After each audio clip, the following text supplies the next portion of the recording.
ಇರ್ತಿಯಲ್ಲ ಅವ್ರು ಗೆಲ್ಲಬೇಕು ಅಂತ ಹೇಳೋದು ಸಹಜ. ಮೈತ್ರಿ ಜೊತೆಗೆ ನೋಡೋಣ ಅದು ಯಾರಿಗೆ ಟಿಕೆಟ್ ಆಗುತ್ತೆ ಏನೋ ಅನ್ನೋದು ನಮ್ಗೆ ಗೊತ್ತಿಲ್ಲದೇ ಇರೋ ವಿಚಾರ ನಾನು ಯಾಕೆ ಮಾತಾಡ್ತೀನಿ. ಪಕ್ಷದವ್ರು ತೀರ್ಮಾನ ಮಾಡ್ತಾರೆ, ಅದು ಆ ತೀರ್ಮಾನ ಆದಮೇಲೆ ಏನು ಮಾಡಬೇಕು ಅದನ್ನು ಮಾಡ್ತೀವಿ. ಅದ್ರ ಒಂದು ಮಾತನ್ನು ಹೇಳ್ತೀನಿ, ಬಿಡಿಸ್ನಿಂದ ಮಾತಾಡ್ತಾರೆ, ಯುವಕರಿದ್ದಾರೆ. ಆ ಯುವಕ ಇರೋದು ಇದನ್ನೇ ಅನ್ನೋ ಕಾರಣಕ್ಕೆ 78,000 ಓಟ್ ಹಾಕಿರೋದು. ಅವ್ರು ಹಾಕ್ಸ್ಕೊಂಡಿರೋ ಮತ ಎಲ್ಲೋಗಿದೆ ಅಂತ ಒಂದ್ಸಲಿ ಆತ್ಮಾವಲೋಕನ ಮಾಡ್ಕೊಂಡು MP ಚುನಾವಣೆ ಆದಮೇಲೆ ಬೂತ್ ತೆಗೆದ್ಬಿಟ್ಟು ನೋಡ್ಕೊಬಿಟ್ರೆ ಯಾರ್ಯಾರ ಶಕ್ತಿ ಏನೇನೋ ಹಾಸನ ವಿಧಾನಸಭಾ ಕ್ಷೇತ್ರದಲ್ಲಿ ಅನ್ನೋದು ಈಗಿರೋ ಶಾಸಕರಿಗೂ ಗೊತ್ತಾಗುತ್ತೆ, ನಮ್ಮ ಮಾಜಿ ಮುಖ್ಯಮಂತ್ರಿಗಳು ನನ್ನ ವಿರುದ್ಧ ಬಂದು ಚುನಾವಣೆ ಮಾಡಿದಂಥವ್ರಿಗೂ ಗೊತ್ತಾಗುತ್ತೆ ನೈಜ ಶಕ್ತಿ ಏನೇನಿದೆ ಅಂತೇಳಿ. ಹಾಗಾಗಿ ಹಿರಿಯರಿದ್ದಾರೆ, ನಾನು ಅವ್ರ ಬಗ್ಗೆ ಜಾಸ್ತಿ ಮಾತನಾಡೋದಿಲ್ಲ. ಅವ್ರು ಏನೇನಿದೆ ಶಕ್ತಿಯನ್ನು ಆ ಶಕ್ತಿಯನ್ನು ವಿನಿಯೋಗಿಸ್ಕೊಳ್ಳಿ. ಜನ ಮಾತ್ರ ಗಮನಿಸ್ತಿರ್ತಾರೆ 23ರಲ್ಲಿ ಪ್ರೀತಮ್ ಗೌಡ್ರನ ಬಗ್ಗೆ ಏನು ಹೇಳಿದ್ದಾರೆ ಅಂತ. ಈಗ 24ರಲ್ಲಿ ಬಂದು ತಮ್ಮ ಅಂತ ಹೇಳಿದ್ದಾರೆ ಅನ್ನೋದನ್ನು ಗಮನಿಸ್ತಾರೆ.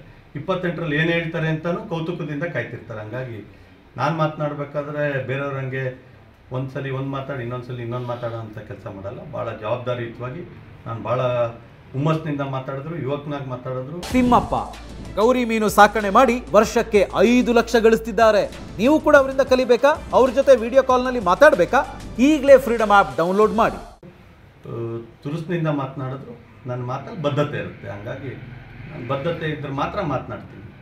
ರಾಜಕೀಯವಾಗಿ ನನ್ನ ಬದ್ಧತೆ ನಮ್ಮ ಪಕ್ಷ ಗೆಲ್ಲಬೇಕು, ನಮ್ಮ ಪಕ್ಷ ಗಟ್ಟಿಯಾಗಬೇಕು, ಭಾರತೀಯ ಜನತಾ ಪಾರ್ಟಿ ಅಷ್ಟೇ. ಮೋದಿ ಇರ್ತಿಯಲ್ಲ ಅವ್ರು ಗೆಲ್ಲಬೇಕು ಅಂತ ಹೇಳೋದು ಸಹಜ. ಮೈತ್ರಿ ಜೊತೆಗೆ ನೋಡೋಣ ಅದು ಯಾರಿಗೆ ಟಿಕೆಟ್ ಆಗುತ್ತೆ ಏನೋ ಅನ್ನೋದು ನಮ್ಗೆ ಗೊತ್ತಿಲ್ಲದೇ ಇರೋ ವಿಚಾರ ನಾನು ಯಾಕೆ ಮಾತಾಡ್ತೀನಿ. ಪಕ್ಷದವ್ರು ತೀರ್ಮಾನ ಮಾಡ್ತಾರೆ, ಅದು ಆ ತೀರ್ಮಾನ ಆದಮೇಲೆ ಏನು ಮಾಡಬೇಕು ಅದನ್ನು ಮಾಡ್ತೀವಿ. ಅದ್ರ ಒಂದು ಮಾತನ್ನು ಹೇಳ್ತೀನಿ, ಬಿಡಿಸ್ನಿಂದ ಮಾತಾಡ್ತಾರೆ, ಯುವಕರಿದ್ದಾರೆ. ಆ ಯುವಕ ಇರೋದು ಇದನ್ನೇ ಅನ್ನೋ ಕಾರಣಕ್ಕೆ 78,000 ಓಟ್ ಹಾಕಿರೋದು. ಅವ್ರು ಹಾಕ್ಸ್ಕೊಂಡಿರೋ ಮತ ಎಲ್ಲೋಗಿದೆ ಅಂತ ಒಂದ್ಸಲಿ ಆತ್ಮಾವಲೋಕನ ಮಾಡ್ಕೊಂಡು MP ಚುನಾವಣೆ ಆದಮೇಲೆ ಬೂತ್ ತೆಗೆದ್ಬಿಟ್ಟು ನೋಡ್ಕೊಬಿಟ್ರೆ ಯಾರ್ಯಾರ ಶಕ್ತಿ ಏನೇನೋ ಹಾಸನ ವಿಧಾನಸಭಾ ಕ್ಷೇತ್ರದಲ್ಲಿ ಅನ್ನೋದು ಈಗಿರೋ ಶಾಸಕರಿಗೂ ಗೊತ್ತಾಗುತ್ತೆ, ನಮ್ಮ ಮಾಜಿ ಮುಖ್ಯಮಂತ್ರಿಗಳು ನನ್ನ ವಿರುದ್ಧ ಬಂದು ಚುನಾವಣೆ ಮಾಡಿದಂಥವ್ರಿಗೂ ಗೊತ್ತಾಗುತ್ತೆ ನೈಜ ಶಕ್ತಿ ಏನೇನಿದೆ ಅಂತೇಳಿ. ಹಾಗಾಗಿ ಹಿರಿಯರಿದ್ದಾರೆ, ನಾನು ಅವ್ರ ಬಗ್ಗೆ ಜಾಸ್ತಿ ಮಾತನಾಡೋದಿಲ್ಲ. ಅವ್ರು ಏನೇನಿದೆ ಶಕ್ತಿಯನ್ನು ಆ ಶಕ್ತಿಯನ್ನು ವಿನಿಯೋಗಿಸ್ಕೊಳ್ಳಿ. ಜನ ಮಾತ್ರ ಗಮನಿಸ್ತಿರ್ತಾರೆ 23ರಲ್ಲಿ ಪ್ರೀತಮ್ ಗೌಡ್ರನ ಬಗ್ಗೆ ಏನು ಹೇಳಿದ್ದಾರೆ ಅಂತ. ಈಗ 24ರಲ್ಲಿ ಬಂದು ತಮ್ಮ ಅಂತ ಹೇಳಿದ್ದಾರೆ ಅನ್ನೋದನ್ನು ಗಮನಿಸ್ತಾರೆ.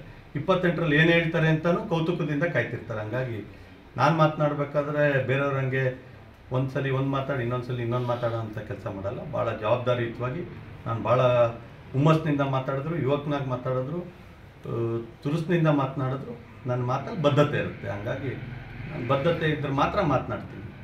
ರಾಜಕೀಯವಾಗಿ ನನ್ನ ಬದ್ಧತೆ ನಮ್ಮ ಪಕ್ಷ ಗೆಲ್ಲಬೇಕು, ನಮ್ಮ ಪಕ್ಷ ಗಟ್ಟಿಯಾಗಬೇಕು, ಭಾರತೀಯ ಜನತಾ ಪಾರ್ಟಿ ಅಷ್ಟೇ.